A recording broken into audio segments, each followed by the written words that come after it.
போற ராத்திரிக்கு. பாத்தீங்களா காலையில உள்ள இட்லி 2 குண்டா நிறைய அவிச்சு போட்டது அப்படியே கிடக்கு.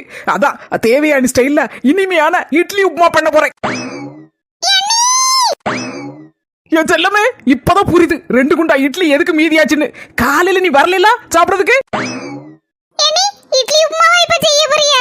ரொம்ப போர் அடிக்குமா நீ? இப்ப வெறும் இட்லி போதுமா? நான் தின்னப்பா. சும்மா இருங்க நீ. நாத்தனார்னாலே உங்களுக்கு ஒரு நக்கல் தான். இந்த பாருங்க நீ எப்ப பார்த்தாலும் வீட்லயே தின்னு தின்னு ரொம்ப போர் அடிக்க நீ. இந்த மண்டைக்கே கிறுக்கு பிடிச்ச மாதிரி இருக்கு. எங்கயாவது வெளியில போய் சாப்பிட்டா கொஞ்சம் நல்லா இருக்கும் போல இருக்கு. ஆமா மருமோள, என் மோவ பாம்போல கேட்க பத்தியா? எங்கயாவது வெளியில போய் சாப்பிட்டு எடுத்துட்டு வரும் மருமோள.